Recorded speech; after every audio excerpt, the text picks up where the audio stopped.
The alien ship called Memory of Tides tumbled through space like a broken toy. Inside, 3,000 Velrani refugees held onto whatever they could find as alarms screamed and lights flickered. Their ship was dying, and they all knew it. Historian Kelvara gripped her seat with trembling hands. Her skin, normally a calm blue color, flashed red and orange with fear. Around her, families huddled together. Children cried. The elderly whispered prayers to gods that seemed very far away. "They're still following us," someone shouted from the navigation station. Through the cracked viewing screen, Kelvara could see them. 6 dark warships, each one belonging to the Kresh Dominion. The same empire that had destroyed their homeworld. The same monsters that had killed millions of her people. The Kresh didn't just conquer worlds. They enjoyed it. The Velrani had never been warriors. They were teachers, artists, farmers, and scientists. Their greatest weapons had been their words and their knowledge. But words couldn't stop plasma cannons. Knowledge couldn't repair a ship that was falling apart. "Navigation systems failing," the pilot announced. His voice shook. "I can't control where we jump." "Then jump anywhere," Kelvara ordered. "Jump now before they fire again." The pilot's hands moved over controls that sparked and smoked. "This could kill us. A blind jump could send us into a star or into solid matter, or we're dead if we stay here." "Jump." The pilot pressed the final command. Reality twisted. The universe screamed. And then everything went white. When the light faded, they were somewhere else. Somewhere the star charts didn't recognize. Somewhere that looked empty. "Where are we?" Kelvara asked. "I don't know," the pilot said. "The system isn't in our database. There's a star and planets. One looks like it might support life, but it's not marked. No one lives here. Can we land? I can crash. That's all I can promise." The ship shook violently. Fires had broken out on 3 decks. The engines were gone. Life support was failing. They had minutes, maybe less. "The 3rd planet," the pilot said. "It has oxygen, water, and wait, I'm detecting radio signals. There is life here. Primitive technology, but definitely intelligent." "Will they help us?" someone asked. No one had an answer. The ship fell toward the blue and green planet like a stone. It burned through the atmosphere, leaving a streak of fire across the morning sky. People on the ground saw it coming. Some thought it was a meteor. Others grabbed their phones and started recording. The Memory of Tides came down in the mountains of Montana, in the United States of America, on planet Earth. It hit hard. The impact created a crater 100 feet deep and sent shockwaves for miles. Trees were flattened. The ground shook like an earthquake. In the nearby town of Clearwater, population 2,400, people ran out of their homes. Car alarms went off. Dogs barked. Everyone looked toward the mountains where a column of smoke rose into the sky. Sheriff Sarah Chen was drinking coffee when the impact happened. The cup fell from her hand and shattered on the floor. She grabbed her radio. "All units, we have some kind of aircraft crash in the northern mountains. I need everyone available to respond. Call the National Guard, call the Air Force, call everyone." She ran to her patrol car, her deputy right behind her. As they drove toward the smoke, her deputy asked the question everyone was thinking. "Sheriff, what if that wasn't an aircraft?" Sarah didn't answer. She just drove faster. The first people to reach the crash site were local farmers. They came on 4-wheelers and pickup trucks, bringing fire extinguishers and first aid kits. What they found made them stop and stare. The ship was huge, maybe 300 feet long. It was made of a metal that seemed to shimmer and change colors. Parts of it were clearly broken, with strange fluids leaking out. And there were sounds coming from inside. Voices, but not human voices. Should we try to help?" one farmer asked. "What if they're dangerous?" Another replied. Then a section of the hull opened. Steam poured out, and through the steam they came. The Velrani were tall and thin, maybe 7 feet on average. Their skin looked like it was made of mother of pearl, shifting through different colors. They had large eyes, long fingers, and they moved gracefully even though many were injured. The first one out saw the humans and froze. Her skin turned pure white with fear. She raised her hands, showing she had no weapons. "Please," she said in a language no one understood. "Please don't hurt us. We have children." The humans couldn't understand her words, but they understood her tone. They understood the way she protected the small figures behind her. They understood fear when they saw it. Old Frank Morrison, who had been farming in Montana for 60 years, stepped forward. He held out his hands, palms up, to show he meant no harm. "It's okay," he said gently. You're safe here. Let us help. The Velrani woman didn't understand his words either, but she understood his tone. She started to cry, her skin flashing through a dozen colors. More Velrani emerged from the ship, many of them injured, all of them terrified. By the time Sheriff Chen arrived with her deputies and a National Guard unit, the farmers had already started helping. They were bandaging wounds, offering water, and trying to communicate through gestures. It was chaos, but it was controlled chaos. Captain Marcus Webb of the National Guard took one look at the situation and made a decision. Secure the perimeter, but don't point weapons at anyone unless they're aggressive. Get medical supplies up here. Radio for more ambulances. And someone get me a line to the Pentagon because this just became way above my pay grade. Over the next few hours, more help arrived. Military vehicles, news helicopters, scientists, government officials. The crash site became a small city of tents and equipment. Inside one of those tents, historian Kelvara sat with Sheriff Chen and Captain Webb. Between them was a laptop computer. On the screen were words in English. Hello. I am Chorus. I am the ship's artificial intelligence. I have learned your language from your internet. I can translate. Holy, Captain Webb breathed. It learned English in 3 hours? More words appeared. Yes, your language is simple. Your internet contains much information. Also many videos of cats. I do not understand the cats. Despite everything, Sheriff Chen laughed. Yeah, we don't really understand that either. Can you tell us what happened? Who are you people? Through Chorus, Kelevara told them everything. She told them about the Velrani homeworld, a peaceful planet where they had lived for thousands of years. She told them about the Kresh Dominion, an empire that conquered planets for sport and resources. She told them how the Kresh had invaded 3 years ago, how most of the Velrani had died fighting a war they never wanted. We are all that remains, Kelvera said, her words translated by Chorus. 3,000 survivors. We fled in this ship, but they followed us. We jumped blindly to escape. We never meant to come here. We didn't even know your world existed. How badly is your ship damaged? Webb asked. It will never fly again. We have the technology to repair it, but not the resources. It would take months of work, and we don't have months. We barely have days. Why not? Kelvara's skin turned dark gray, the color of despair. Because we didn't escape. Not really. The Kresh attached a tracking beacon to our hull before we jumped. It was dormant, probably damaged in the fighting, but Chorus detected it activating an hour ago. They know where we are. How long? Sheriff Chen asked. 14 of your days. Maybe less. Captain Webb stood up and walked to the tent entrance. He looked out at the Velrani refugees sitting in small groups, sharing food with the human volunteers. He saw Velrani children playing with human children, the language barrier meaning nothing to kids who just wanted to play. He saw his soldiers helping elderly Velrani who could barely walk. And what will these Kresh do when they get here? He asked without turning around. They will kill us, Kelvara said simply. All of us. They will make it slow in public to scare other worlds from resisting. And your people, I am sorry. You should not be involved. If you have ships, if you can leave this world, you should go. The Kresh will not care that you tried to help us. They will see only primitives who harbored their escaped slaves. Primitives. Webb turned around. Lady, we've split the atom, sent people to our moon, and created the internet that your AI learned from. We're not that primitive. You have no faster-than-light travel, no energy weapons, no shields. By galactic standards, Kelevara stopped, seeing the look on his face. I meant no insult. But you must understand, the Kresh have conquered 40 worlds. They have plasma weapons that can melt your tanks. They have shields that stop bullets. They have warships that can destroy cities from orbit. You cannot fight them. Sheriff Chen looked at Captain Webb. Webb looked back at her. Something passed between them, an understanding that needed no words. Maybe we can't, Chen said. But we're not going to just hand you over to them either. You would risk your world for strangers? You're not strangers anymore, Chen said. You crashed here, which makes you Clearwater's problem. And in Clearwater, we take care of our problems. We take care of our people. We are not your people. Chen smiled. You are now. Over the next 2 days, the situation spiraled in a dozen directions. The United Nations held emergency meetings.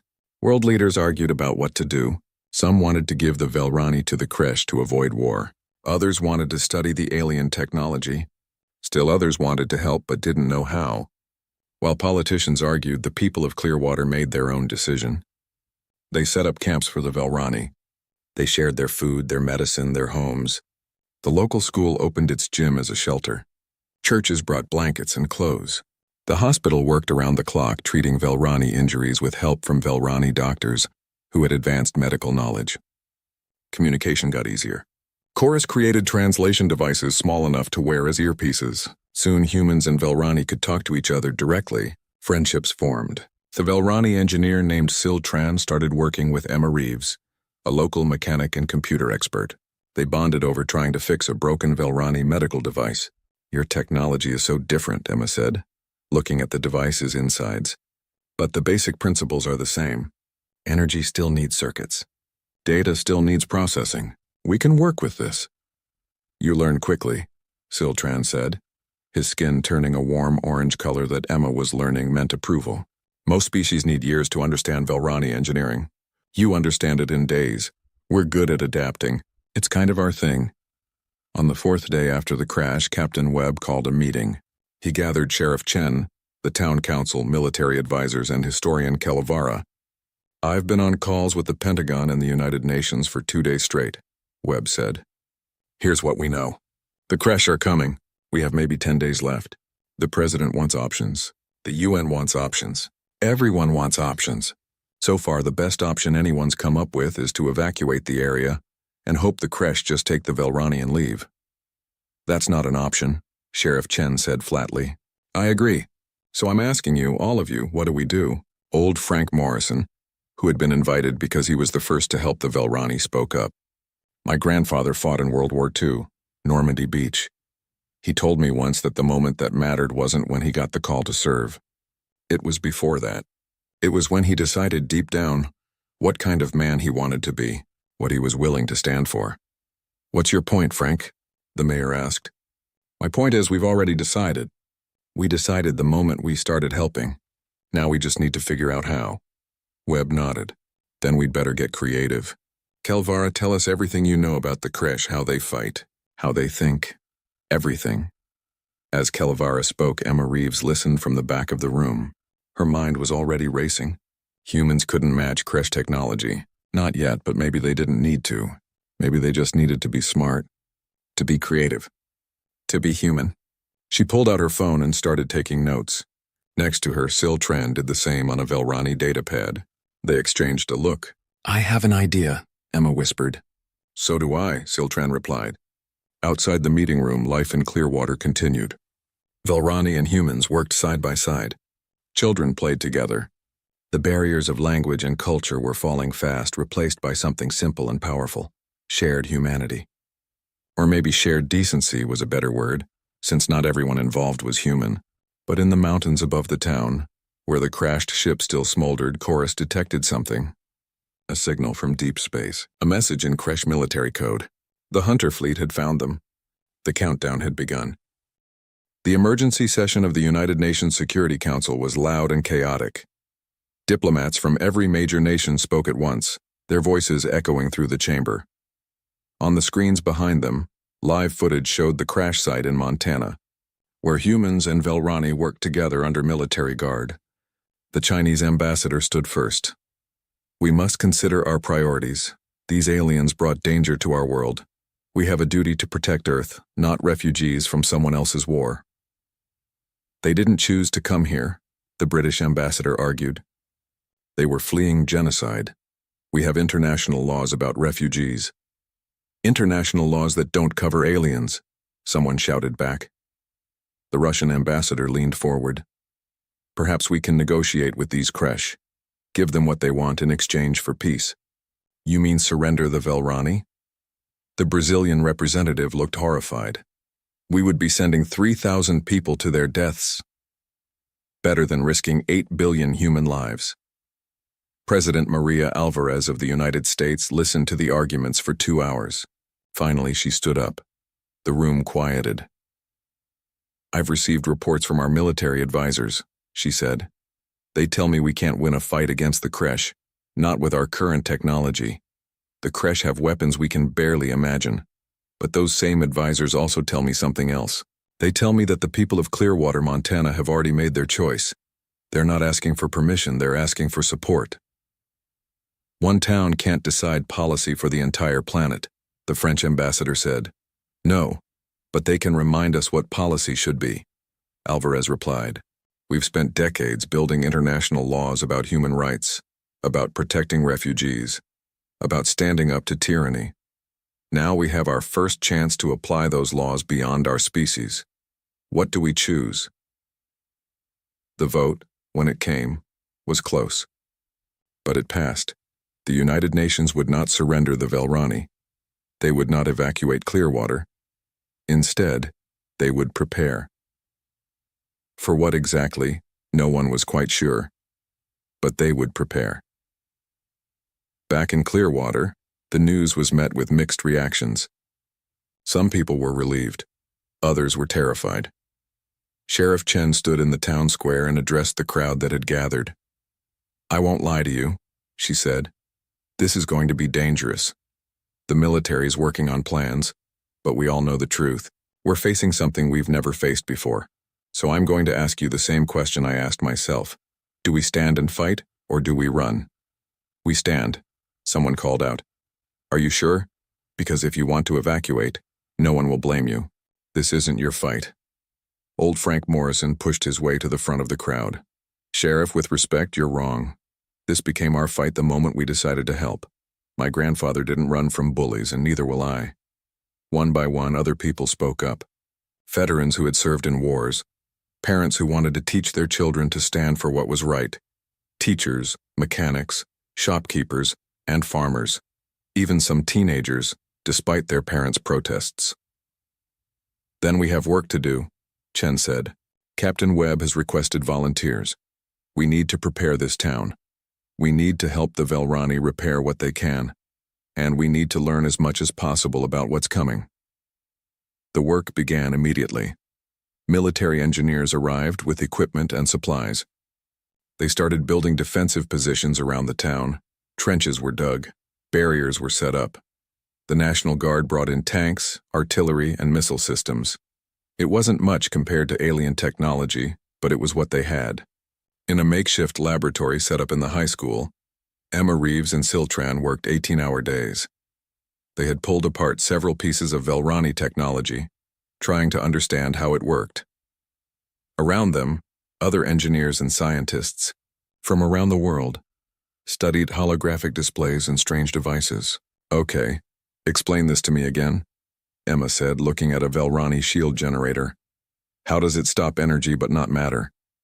It creates a field that disperses coherent energy, Siltran explained.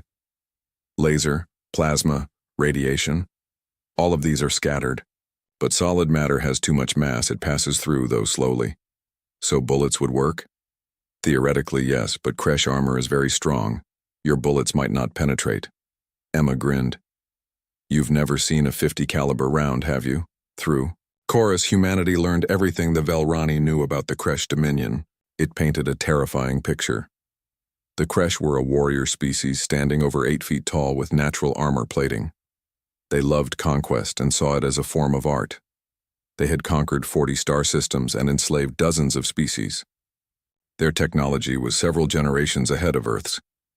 Plasma weapons that could melt through tank armor. Personal shields that stopped most attacks. Warships that could move faster than light and strike from orbit. Worst of all, they were experienced.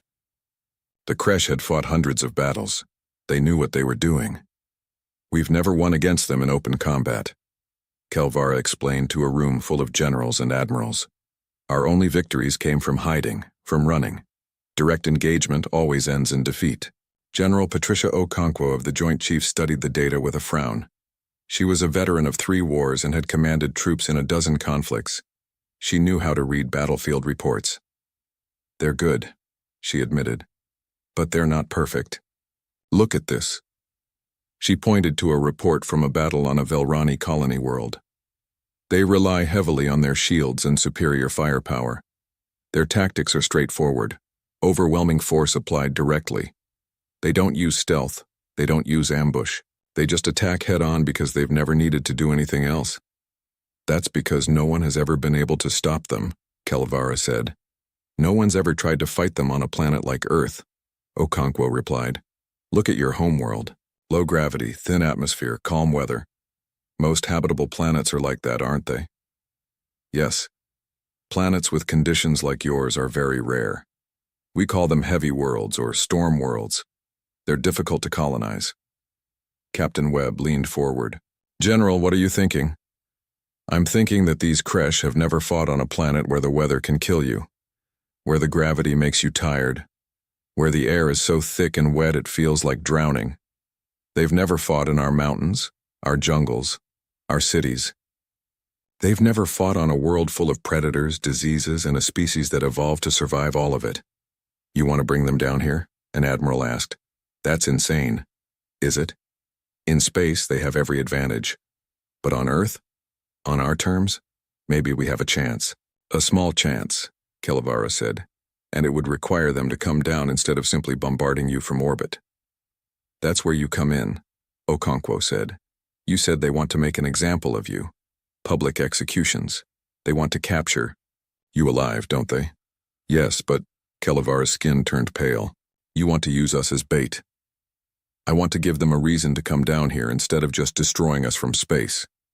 If they think they can grab you easily, they'll land troops, and once they're down here, we can fight. The room fell silent. It was a brutal plan. It put the Velrani in direct danger, but it was also the only plan that had any chance of working. Will your people accept this? Okonkwo asked Kelevara. The Velrani historian looked at her hands. Her skin cycled through several colors: fear, sadness, determination. We fled our homeworld because we were not fighters. We left behind those who were willing to die. We chose survival over courage. But perhaps, she looked up, perhaps we have run far enough. If you are willing to stand for us, how can we do less? We'll keep you safe, Webb promised. That's the whole point of this. No one is safe in war, Captain, but perhaps we can be brave. The next few days were a blur of activity. Volunteers from around the world arrived in Montana, military units from allied nations, engineers and scientists, medical personnel, even civilians who wanted to help in any way they could. The population of Clearwater swelled from 2,000 to nearly 20,000. The Velrani contributed everything they could. They couldn't fight. Their culture had no tradition of warfare, but they could teach. Velrani doctors showed human medics how to treat injuries with advanced techniques. Velrani engineers explained how their technology worked. A Velrani named Tokmar, who had been a teacher back home, started classes on Kresh psychology and culture. The Kresh respect strength, Tokmar explained to a group of soldiers. They see compassion as weakness. They believe might makes right. This makes them confident but also predictable. They will always choose the most direct, most violent solution. So they're bullies, a Marine sergeant said. Yes, very powerful, very experienced bullies. Emma and Siltran made a breakthrough on the 5th day. They had been trying to understand how Velrani computers processed information. The technology was completely different from human computers, but Emma noticed something interesting. Your systems process data sequentially, right? One calculation at a time, but incredibly fast. Yes, Siltran confirmed. Ours work differently. We use parallel processing, many slower calculations happening at the same time. What if we combine them? Use your speed with our architecture? They spent 2 days testing the theory. When it worked, they called Captain Webb immediately. We can interface our systems, Emma explained excitedly. We can connect human computers to Velrani technology. That means we can control their devices, modify them, reprogram them. Why does that matter? Webb asked. Siltran's skin flashed bright yellow with excitement. Because the Kresh use similar technology to ours. If we can hack Velrani systems, we might be able to hack Kresh systems too. Webb smiled slowly. How long would it take to create a virus or something similar? We don't know, but we can try. While engineers worked on technology, others worked on more basic preparations. The town of Clearwater was transformed into a fortress. Every building was reinforced. Evacuation tunnels were dug underground. Supply caches were hidden throughout the area.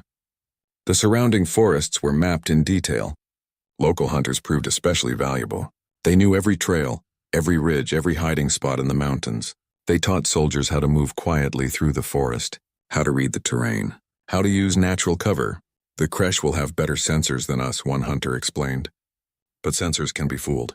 Deer do it all the time when they freeze. We can teach you to move like the forest animals. Velrani children adapted surprisingly quickly to Earth. They played with human children, learning games and sharing their own. Language barriers faded fast. Children always learned faster than adults. Teachers set up schools that mixed human and Velrani students. It was chaos, but it was hopeful chaos. One evening, Sheriff Chen found Kelvara sitting alone watching the sunset. "Beautiful, isn't it?" Chen said, sitting down beside her. "Yes, our sun was yellow like yours, but smaller. The sunsets were pale. This..." Kelvara's skin shifted to match the orange and purple of the sky. "This is magnificent. What are you thinking about?" "I am thinking that we may all die in a few days. And I am thinking that even if we do, we have been given a gift. Your people barely know us, yet you are willing to die for us. I have lived for 70 of your years. I have studied thousands of civilizations through their histories. And I have never encountered anything like humanity. We're not that special," Chen said with a smile. "You are, though. Most species, when faced with a threat like the creche, would negotiate or flee. Only a few would fight, but none would fight for strangers. None would risk everything for people they just met. You are either the bravest species in the galaxy or the craziest. Maybe both." Kelvara laughed, a sound like wind chimes. "Yes, maybe both." On the 8th day, Chorus detected the creche fleet entering the solar system. 6 warships, just as expected. They were moving quickly toward Earth. Communications came almost immediately. A face appeared on every screen that Chorus could access. Televisions, computers, phones. It was a creche face, angular and armored, with eyes that looked almost reptilian. When it spoke, Chorus translated. "Primitive species of the 3rd planet.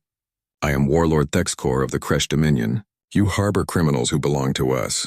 Surrender them within 6 of your hours and you will be spared. Refuse and your world will burn. You have no chance against us. Accept your place in the natural order." The transmission ended.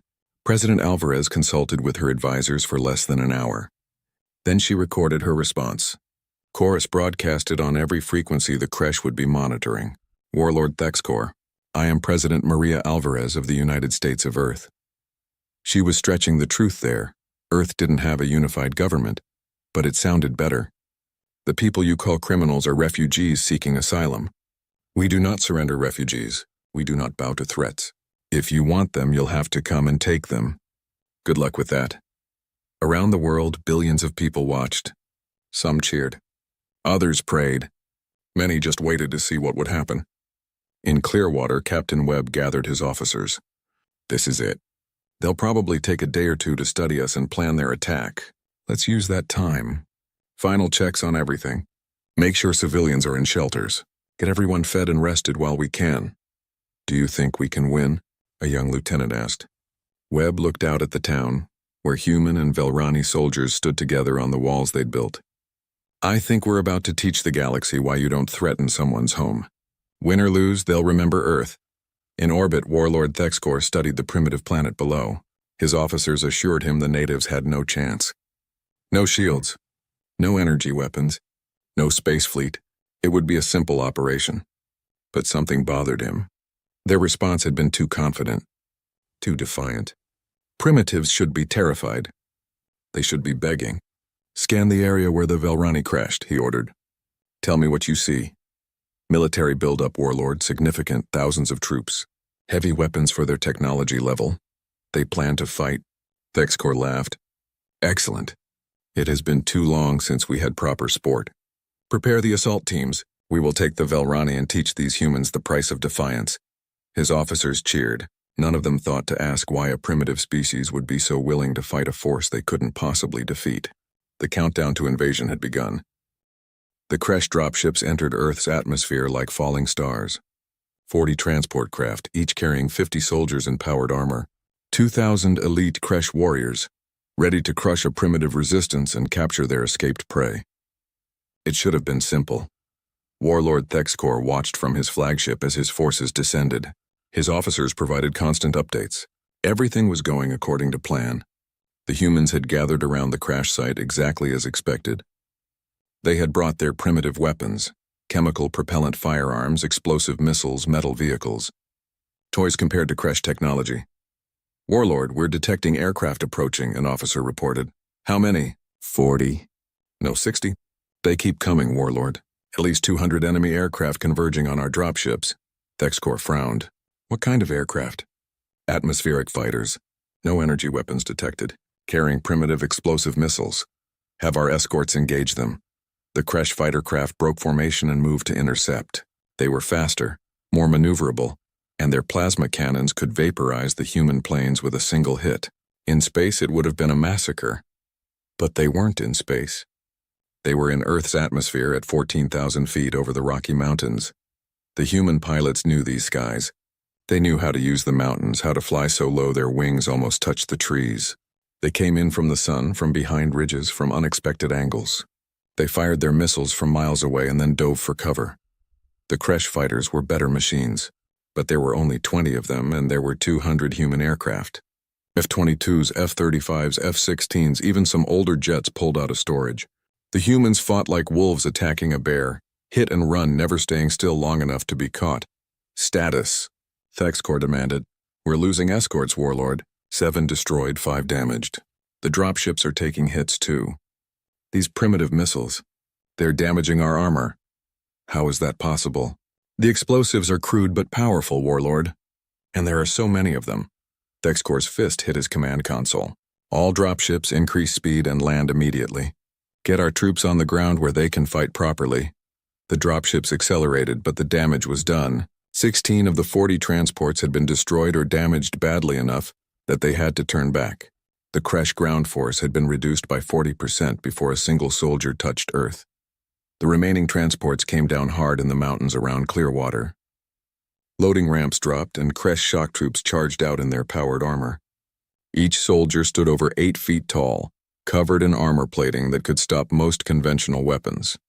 They carried plasma rifles that could melt through steel, and immediately they felt wrong. "Commander, we're experiencing difficulties," a squad leader reported. "What kind of difficulties?" "The gravity. It's oppressive. My suit compensates, but movement is sluggish. And the air. Sensors show adequate oxygen, but breathing is difficult." "You're at high altitude," their commander replied. "The locals are adapted to it." "You will adapt. Now move." The Kresh forces began their advance on Clearwater, following valleys and ridges toward their objective. They expected to reach the town within hours.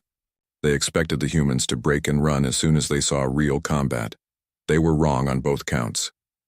The first ambush came in a narrow valley.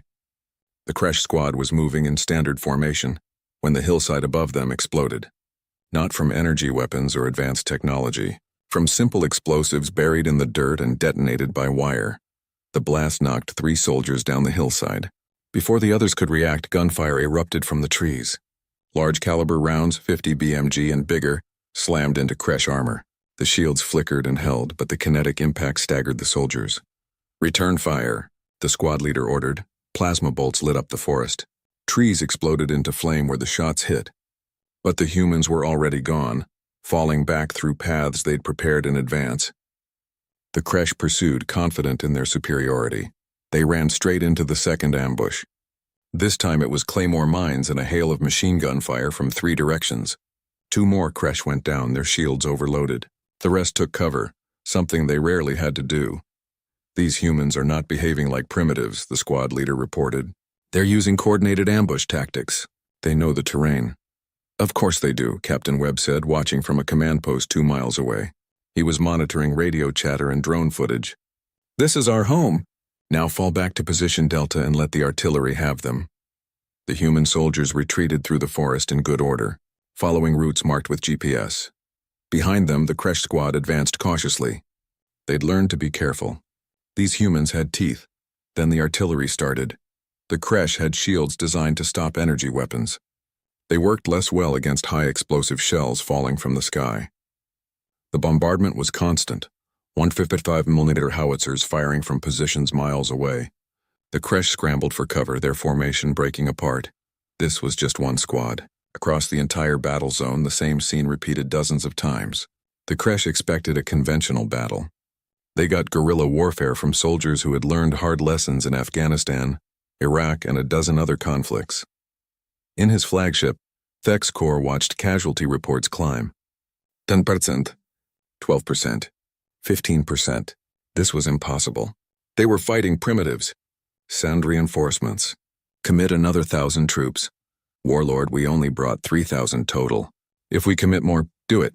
And tell them to secure the Velrani position at all costs. The second wave of dropships launched. This time the human air force was ready. They'd been holding back reserves for exactly this moment. The aerial battle resumed, fiercer than before. On the ground, the Kresh finally reached the outskirts of Clearwater. They'd taken hours to cover a distance that should have taken minutes. They'd lost hundreds of soldiers to ambushes, artillery, and the terrain itself. One entire unit had gotten lost in the forest and been cut off and destroyed. But now they could see their objective. The crashed Velrani ship in its crater, surrounded by defensive positions. Human soldiers dug into bunkers and trenches, and somewhere in there 3,000 Velrani refugees. All units. Begin final assault, the Kresh commander ordered. That's when the weather changed. One of the mountain's afternoon thunderstorms rolled in. It happened most days at this elevation, which was why the locals hadn't thought to mention it. In minutes, the sky went from blue to black. Lightning split the air. Rain fell in sheets so thick you could barely see 10 feet. For humans, it was just weather. Unpleasant but normal. For the Kresh, it was a nightmare. Their shields, designed to stop energy, went haywire in the electrical storm. Lightning bolts struck their armor, not enough to kill but enough to disable systems. Their thermal sensors couldn't see through the rain. Their communications were filled with static. "What is this?" a Kresh soldier shouted. "Is this some kind of weapon?" "It's just a storm," his commander replied. "Push through." But pushing through a Montana thunderstorm while wearing powered armor, already exhausted from the high gravity and thin air, being shot at by humans who grew up in this weather, that was harder than it sounded. The humans attacked under cover of the storm. They wore simple rain gear and night vision goggles. They knew exactly where they were because they'd lived here their whole lives. The Kresh were lost, half-blind, and terrified of an enemy they could barely see. Sheriff Chen led one of the counterattacks personally. She'd grown up in these mountains, hunted in these forests. The rain didn't slow her down at all. Her team moved through the storm like ghosts, striking at confused Kresh units and disappearing again. "This isn't battle," one Kresh officer reported. "It's chaos. These humans fight without honor, without formation. They're like animals. They're predators," historian Kilvera said quietly. She was watching from a bunker with Captain Webb. "Look at them. Look at how they move. We evolved on a gentle world. The Kresh evolved on a harsh one. But humans evolved on a world that actively tried to kill them. They're survivors." Webb nodded. "Every species on Earth is either a predator or prey. Humans were both. We got hunted by bigger, stronger things for millions of years. So we got smart. We got mean. And we learned that the best way to survive is to work together." The storm lasted for 3 hours. By the time it passed, the Kresh assault had completely stalled. They'd taken 40% casualties and hadn't even breached the outer defensive lines. Soldiers who had conquered 40 worlds, who had never known defeat, were pinned down and demoralized. Warlord Thek's Corps couldn't believe what he was seeing. How? How are primitives doing this?" "Warlord," his tactical officer said carefully, "I've been analyzing their tactics. They're not fighting like any species we've encountered. They don't value honor or glory. They value winning. They use every advantage, terrain, weather, knowledge of their home. And they work together perfectly. Every human unit supports every other unit. We work together too. We work in formation, Warlord. We follow doctrine. They adapt. Every time we counter one tactic, they switch to another. They're learning as they fight." Thek's Corps stood at his viewing screen watching the battle below. He'd expected to collect his escaped slaves and teach some primitives a lesson. Instead, he was losing. "Pull back all ground forces to defensible positions, rest them. We'll bombard the target from orbit and then send in fresh troops." "Warlord, if we bombard, we might kill the Velrani." "I don't care anymore. I want this planet punished for its defiance." But even that wasn't simple. As the Kresh fleet moved into bombardment position, alarms went off. "Multiple launches detected from the planet's surface." Identifying missiles, hundreds of them. "Primitive missiles can't hurt us in space." "Warlord, they're not using explosive warheads. They're kinetic penetrators, solid metal projectiles." The Kresh shields were designed to disperse energy. Solid matter was a different problem. The missiles weren't sophisticated, basically modified ICBMs carrying tungsten rods. But there were so many of them and they were moving so fast. 3 missiles hit Thexcor's flagship. The shields absorbed most of the impact, but damage alarms blared. More missiles targeted the other ships. The Kresh fleet was forced to maneuver, breaking their bombardment formation. This is madness. Thexcor roared. These primitives should be cowering. They should be begging. Why do they fight? On the ground, Emma Reeves was asking herself a similar question. She was exhausted, scared and covered in mud from diving into a trench when a plasma bolt flew overhead. Siltran was next to her, his skin cycling through colors of fear. Why are you doing this? Siltran asked. You barely know us. We're not even the same species. Why risk your lives? Emma thought about it. She thought about the Velrani children she'd seen playing with human kids. She thought about old Frank Morrison, who'd treated a scared alien refugee with the same kindness he'd show any lost stranger. She thought about her country's history, imperfect, full of mistakes, but built on the idea that everyone deserved a chance. Because someone has to, she finally said. Because if we don't stand up to bullies, who will? Because, hell, I don't know, because it's the right thing to do. That's not a logical reason. Since when are humans logical? Emma grinned. We're the species that went to the moon just to prove we could. That invented the internet so we could share pictures of cats. That will fight to the death to protect complete strangers. We're crazy. But we're your kind of crazy now.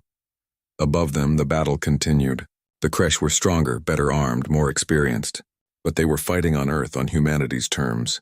And humans had one more advantage the Kresh had never encountered before. Humans were stubborn. Ridiculously, stupidly, gloriously stubborn.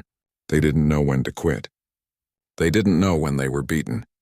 They just kept fighting, kept adapting, kept learning, and slowly, incredibly, impossibly, they were winning. Night fell on the battlefield. The Kresh controlled less ground than when they'd started. Their forces were scattered and demoralized. The humans were tired too, but they were on their home ground with short supply lines and unlimited reinforcements. More soldiers arrived every hour from around the world. In his command post, Captain Webb allowed himself a small smile. They brought a space army to a ground war. Bad move. Can we actually win this? A lieutenant asked. I don't know, Webb admitted. But we're sure as hell not losing. And sometimes that's enough. Day 2 of the battle dawned cold and clear. The morning sun revealed a landscape transformed by war. Burned trees, cratered earth, and the wreckage of Kresh equipment scattered across the mountains. But also, surprisingly, Kresh soldiers still fighting. Warlord Thexcor had spent the night in emergency meetings with his officers. The casualty reports were devastating. Nearly 800 dead, 300 wounded. For an empire that rarely lost more than 50 soldiers in an entire planetary conquest, it was catastrophic. We cannot continue this way, one officer said. We should withdraw, regroup, return with more forces. Withdraw? Thexcor's voice was dangerous. Admit defeat to primitives? The Empire would never forgive such shame. We would all be executed. Then what do we do, Warlord? Thexcor studied the tactical maps. The humans had turned Clearwater into a fortress. Every approach was covered by fire. The terrain favored defense. A direct assault would cost hundreds more soldiers. We use everything, he decided. Deploy the combat drones.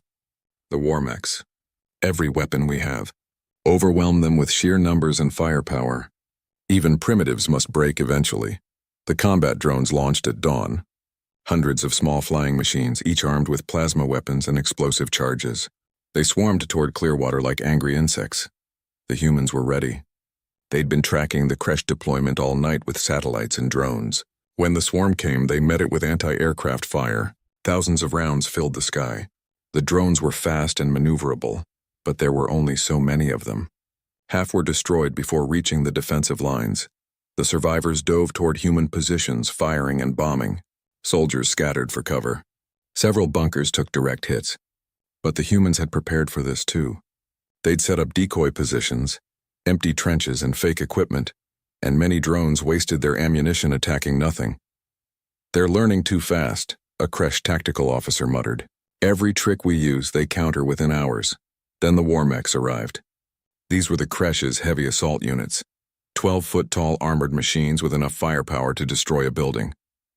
6 of them strode toward Clearwater, their shields glowing, plasma cannons charging. They were impressive.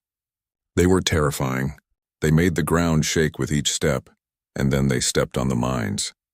The humans had spent 2 days planting explosives everywhere. Not sophisticated mines with fancy sensors, just simple bombs buried in the ground, detonated by pressure or remote control. The kind of thing humans had been using in wars for over a century.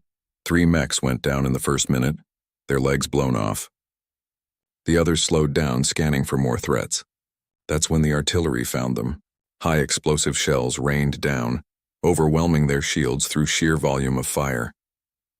The last mech made it within 100 yards of the defensive line before a soldier named Rodriguez, who'd carried a Javelin anti-tank missile 3 miles up a mountain, fired at point-blank range. The missile hit the mech's cockpit. The shield flickered and died. The explosion tore the machine apart. Rodriguez shouldered his now empty launcher.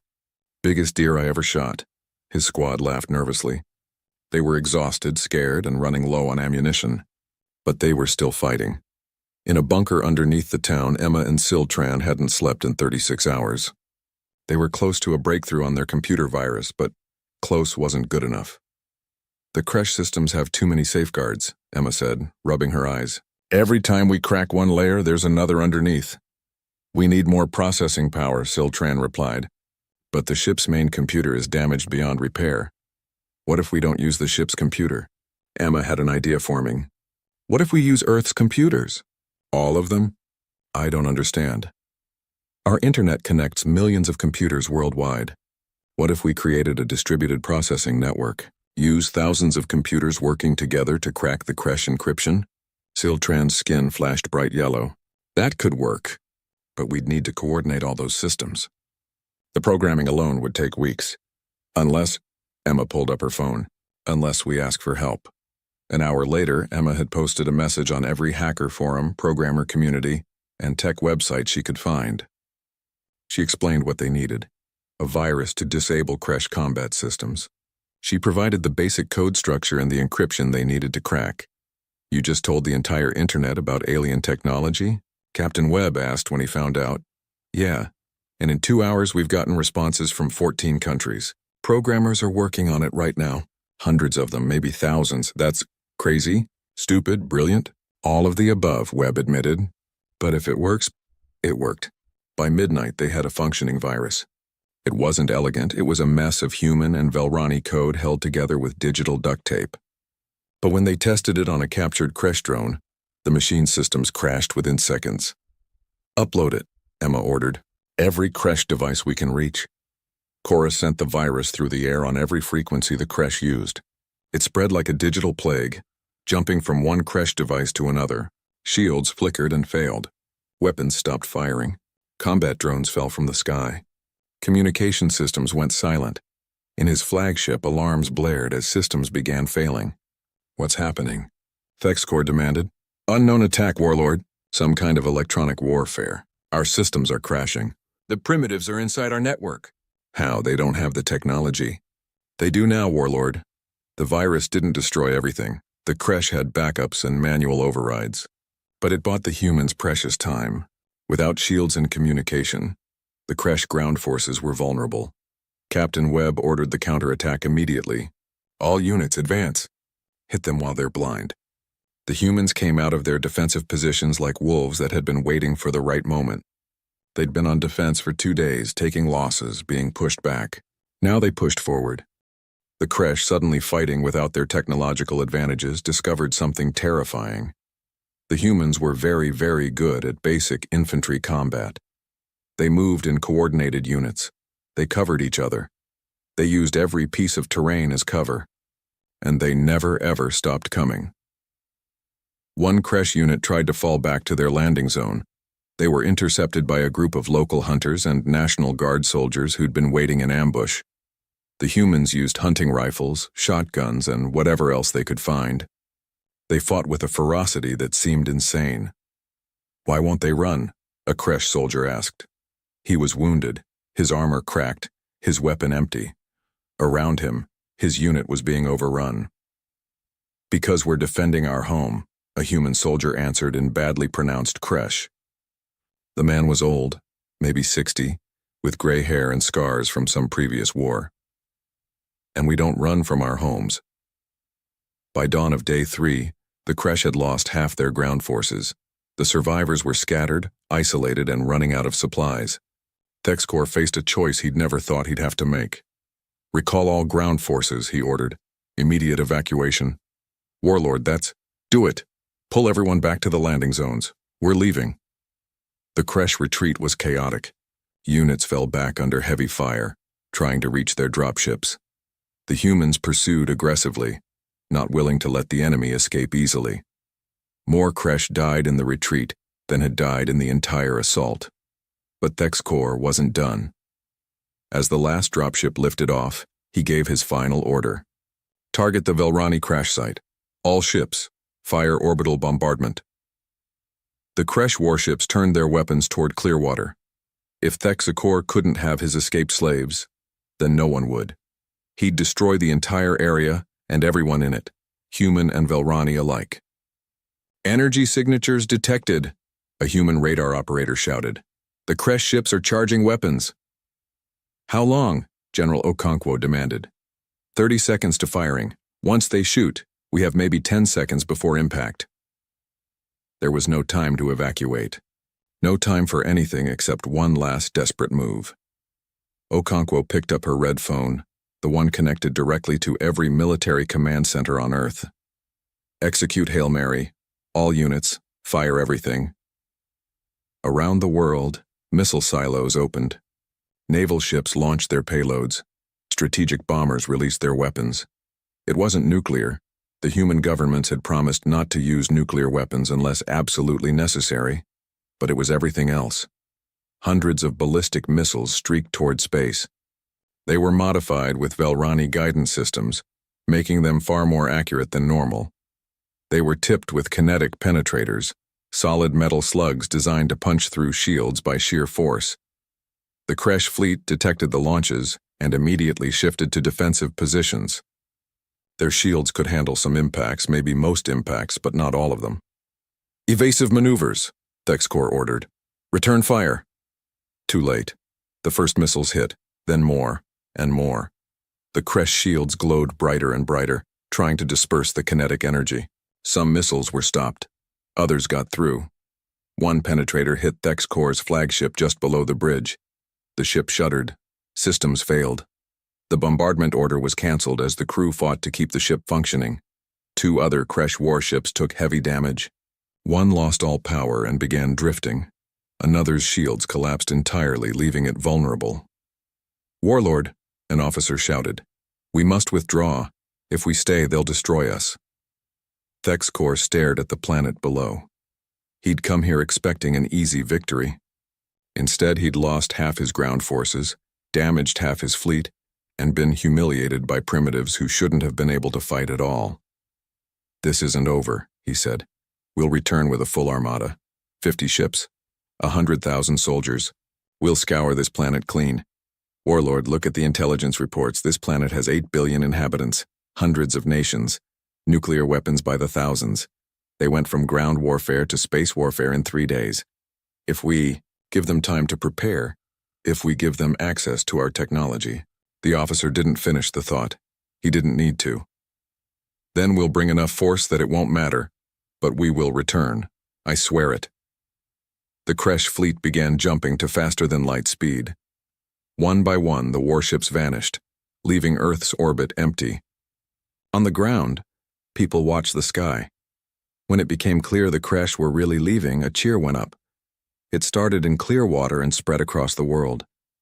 Humans hugged each other. They hugged Velrani. Some laughed. Some cried. Sheriff Chen sat on a pile of rubble that used to be her office. Captain Webb found her there, staring at the smoking ruins of her town. We won, she said quietly. We survived, Webb corrected. They'll be back. I know. But for today we won. The cost of victory was written across the landscape. 3,800 humans dead, 6,000 wounded. Clearwater was mostly rubble. The surrounding mountains were scarred with craters and burned forests. Medical tents overflowed with casualties, both human and the Velrani, who'd been caught in the fighting, despite everyone's efforts to protect them. But all 3,000 Velrani refugees had survived. Not one had been captured or killed. That was what mattered. Historian Kelvara walked through the ruins with tears streaming down her face, her skin cycling through every color in her species' emotional spectrum. "What's wrong?" Emma asked, finding her. "We won, you're safe." "I know," Kelvara said. "That's why I'm crying. Your people died for us. Thousands of them. People who had never met a Velrani before 5 days ago. They died protecting strangers." She looked at Emma. "How do we ever repay that?" Emma was quiet for a moment. Then she smiled. "You could start by helping us get ready for when those jerks come back. We're going to need bigger guns." Kelvara laughed through her tears. Yes, we can do that. We'll give you everything. Our technology, our knowledge, everything we have. And maybe." She looked around at the ruins. "Maybe together we can build something neither of our species could build alone." "Like what?" "A future," Kelvara said. "One where people don't have to run from bullies anymore. Where refugees find not just shelter but allies willing to stand and fight beside them." That night, despite exhaustion, despite losses, despite everything, there was a gathering. Humans and Velrani together, sharing food and stories. Someone brought out a guitar. Someone else sang.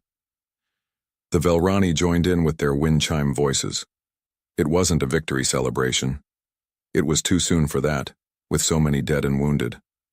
But it was something. A moment of peace. A reminder of why they'd fought. Tomorrow would bring challenges. The wounded to heal, the dead to bury, the town to rebuild. And somewhere out there, the Kresh were planning their return. But tonight, under the Montana stars, humans and aliens sat together as friends, as allies, as people who'd stood together against the darkness and refused to break. And that, more than any weapon, more than any technology, gave them hope for what came next. 1 week after the battle, the world began to change in ways no one could have imagined. The memorial service was held in what used to be Clearwater's Central Park. Now it was a field of temporary markers, wooden crosses, stars of David, crescents, and Velrani memory stones that glowed softly in the evening light. Nearly 4,000 names, soldiers and civilians, young and old. People from 30 different countries who'd come to defend strangers. Sheriff Sarah Chen's name was among them. She died on the second day, using her body to shield 3 Velrani children from falling debris. Her deputy found her still holding them, all 4 alive because she'd refused to let go. President Alvarez spoke at the service. She stood before a crowd of thousands, humans and Velrani together, and tried to find words adequate for what had happened. "We are changed," she said simply. "A week ago, we thought we were alone in the universe. Now we know we're not. A week ago, we'd never met the Velrani. Now we've bled together, fought together, and mourned together. These people we honor today died protecting others. That's all that needs to be said. They died doing what humans do best, standing between the helpless and those who would harm them." Kelvara spoke next, her words translated by chorus for the humans present. "In all my years of studying civilizations, I never believed I would see one like yours.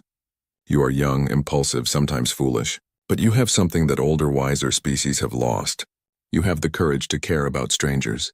You have the strength to fight for those who cannot fight for themselves. The Velrani will never forget this. We will never forget you." After the service, the real work began. The United Nations established the Department of Extraterrestrial Affairs. Their first order of business was helping the Velrani integrate into Earth society. It wasn't easy. Different biology, different culture, different needs. But humans had centuries of experience with immigration and refugees. They adapted. Velrani families were housed in temporary shelters at first, then gradually moved into permanent homes. Some stayed in Montana, feeling a connection to the place where they'd crashed. Others spread out across the world. They brought skills Earth desperately needed: advanced medicine, engineering, science. In return, they learned about humanity, about Earth's diverse cultures and histories. Children adapted fastest, as always. Within weeks, Velrani kids were attending Earth schools, playing Earth games and teaching human kids about the stars. Language barriers faded quickly. Chorus helped, but more important was the simple desire to communicate, to be friends. The technology exchange happened faster than anyone expected. The Velrani didn't just share information, they actively taught. Velrani engineers worked with human scientists explaining principles that would have taken Earth decades to discover alone. Emma Reeves and Siltran became the face of this cooperation. They appeared on news programs, explaining their work in simple terms. They'd become close friends during the crisis, and their partnership became a model for human-Velrani collaboration.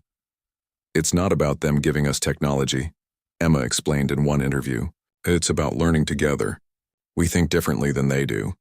Sometimes our primitive solutions to problems work better than their advanced ones. Sometimes the opposite is true. Together we're better than either species alone."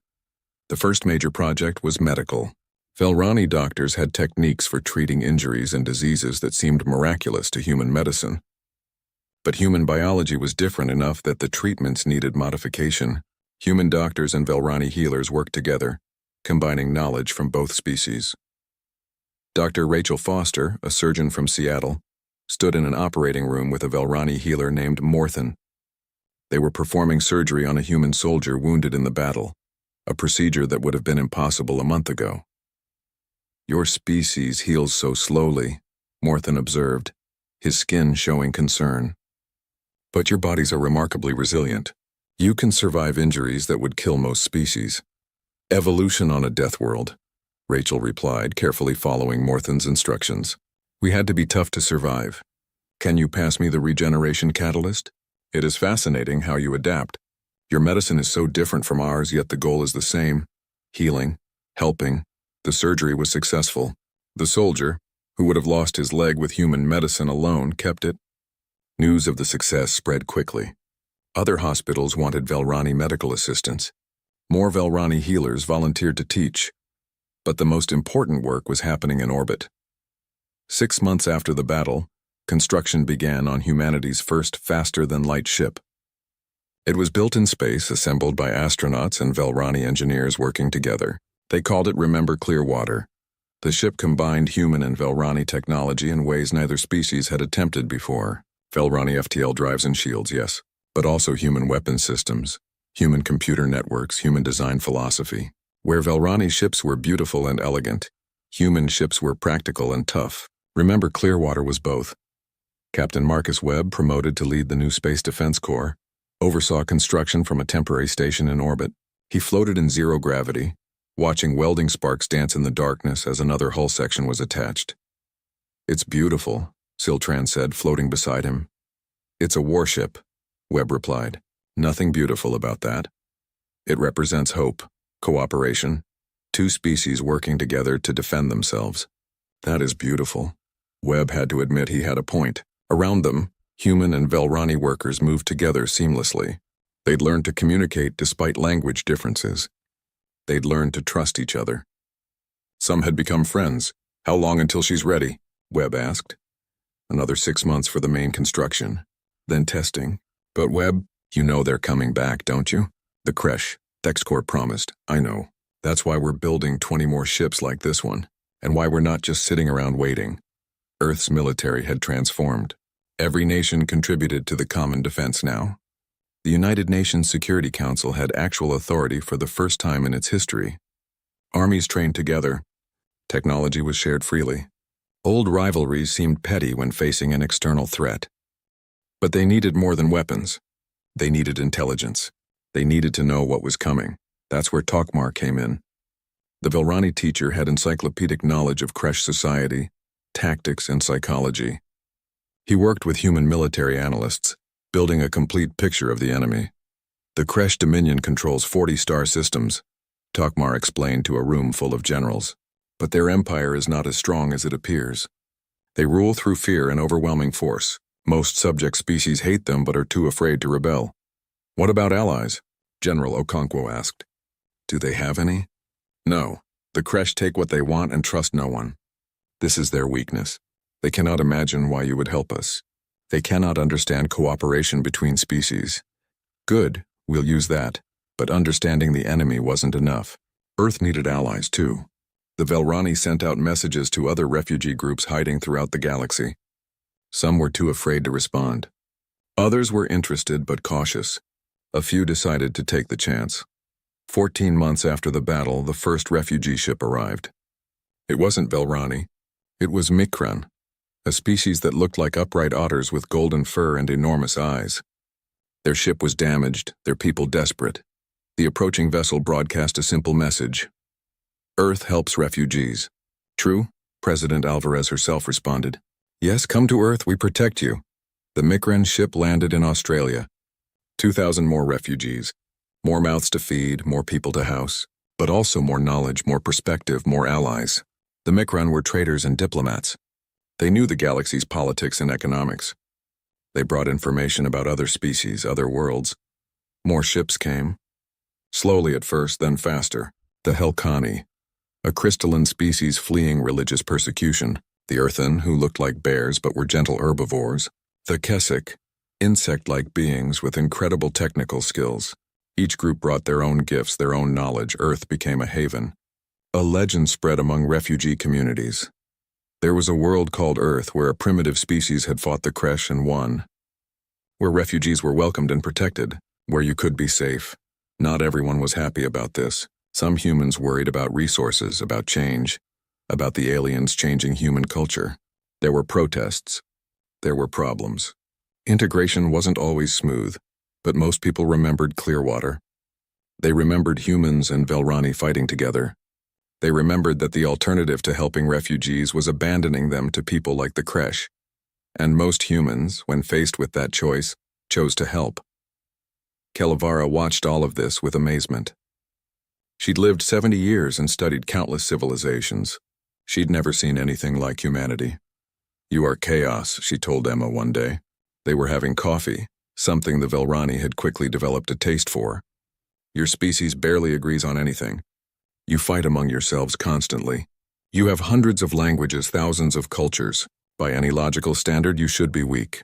But, Emma prompted, but when threatened, you unite instantly. When faced with injustice, you fight. When someone needs help, you help them, even if it costs you. Your chaos is your strength. You're unpredictable, adaptable, creative. The galaxy has never seen anything like humanity. Is that good or bad? Both. You terrify me and inspire me in equal measure. Emma laughed. Yeah, we get that a lot. The intelligence reports came 15 months after the battle. The Kresh were mobilizing. Not 6 ships this time, a fleet. At least 30 warships, maybe more, carrying not 2,000 soldiers, but 20,000. They were coming to finish what Thexcor had started. The news spread quickly. Some people panicked. Others prepared. Earth's defenses had improved dramatically, but everyone knew this would be different. The Kresh would be ready this time. They wouldn't underestimate humanity again. Webb stood on the bridge of Remember Clearwater, now fully operational. Around him, his crew worked at their stations, humans and Velrani and Mikran and others all working together. How long, he asked. 3 weeks, maybe 4, his tactical officer replied. She was Velrani, one of the few who had learned military skills in the past year. Captain, we're not ready. We have 20 ships. They'll have 3 times that many. Then we'd better be smart about it. General Okonkwo had a plan. It was risky. It was probably crazy, but crazy seemed to work for humanity.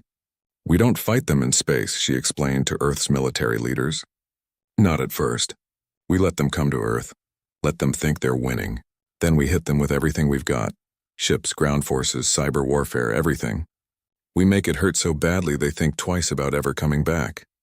And if it doesn't work? Someone asked. Then we lose. But we'll lose fighting and the Kresh will know they've been in a war. The message went out to all of Earth's allies. The Velrani, the Mikran, the others. Everyone was asked the same question. Will you stand with us? Every single one said yes. Ships from 4 different species gathered in Earth's orbit. Not just warships. Civilian vessels, too, converted to carry supplies and reinforcements. It wasn't a proper fleet by galactic standards. It was a desperate alliance of refugees and primitives. But it was what they had. On the ground, preparations continued. Clearwater had been rebuilt stronger than before, more defensive positions, better weapons. The lessons learned in the first battle had been studied and applied. Other locations around Earth were similarly fortified. Refugee camps became training centers. Velrani, who'd never held weapons, learned to fight alongside humans. Not because they wanted to be warriors, but because they refused to hide while others fought for them. Emma and Siltran completed their final project the day before the crash arrived. It was a weapon, but not a traditional one. It was a virus more sophisticated than the one they'd created before. This one wouldn't just disable crash systems. It would turn them against each other. Will it work? Webb asked. Maybe, Emma said. We've only been able to test it on equipment from the first battle. If the Kresh change their systems, then we adapt, like we always do. The Kresh fleet emerged from faster-than-light travel right on schedule. 38 warships. Sensors detected over 20,000 soldiers. Warlord Thexkor himself commanded the fleet, determined to erase his previous humiliation. He broadcast his message immediately. Primitives of Earth, last time I offered mercy, no more. Surrender all refugees, all alien technology, and submit to Kresh authority. Or die. President Alvarez's response was broadcast across every frequency, in every language for everyone to hear. Warlord Thexkor, this is President Maria Alvarez speaking for Earth and our allies. We've built you a welcome. When you look down at our planet, you see cities, farms, and forests. We see home. Every inch of it worth fighting for. Every person worth defending. You want to take that from us. You want to take our friends, our allies, our freedom. Here's our answer. She paused, then continued. We are Earth. We offer sanctuary to those who flee tyranny. We stand between the innocent and those who would harm them. We are humans, Velrani, Mikron, Helkani, and free people everywhere. And we do not surrender. Come and try to take what's ours. We'll be waiting. The transmission ended. For a moment, there was silence. Then across Earth, in orbit, in refugee camps and military bases, a cheer went up. It was defiant. It was probably foolish, but it was human. Thexkor stared at his screens in disbelief. He'd brought 10 times the force. He'd prepared for everything. And still they defied him. So be it, he said. Launch all forces. I want that planet reduced to ash. The battle for Earth had begun, but this time Earth was ready. This time they had allies. This time they had hope. Captain Webb stood on his bridge watching the Kresh fleet approach. Next to him, Siltran monitored the computer systems. Behind them, a crew of 5 species worked together seamlessly. Are you afraid? Siltran asked. Webb smiled, terrified. But they're about to learn the most important rule of the galaxy. What's that? Never threaten someone's home, especially if that someone is human. The Remember Clearwater and its sister ships moved to intercept. On Earth below, defensive positions armed and waited. In orbit, satellites and stations prepared to fight. Across the system, allies took their positions. The message was clear. The battle would be hard. Victory wasn't guaranteed. Many would die. But Earth would not surrender. Not now, not ever. And somewhere in the galaxy, on planets and ships and stations scattered across the stars, other refugees heard about Earth. They heard about a world that stood against tyranny. They heard about humans who fought for strangers. They heard about a place where you could be safe, where you could be free, where people would stand beside you against the darkness. The message spread, carrying hope to those who had forgotten what hope felt like. Earth had become more than a planet. It had become an idea, a promise, a declaration that some things were worth fighting for no matter the cost. And that message, more than any weapon, would change the galaxy forever. The battle raged on, but the outcome, whatever it might be, had already sent ripples across the stars. Humanity had stood up. They had said no to tyranny. They had protected the vulnerable. They had shown the galaxy what it meant to be human, and the universe would never be the same.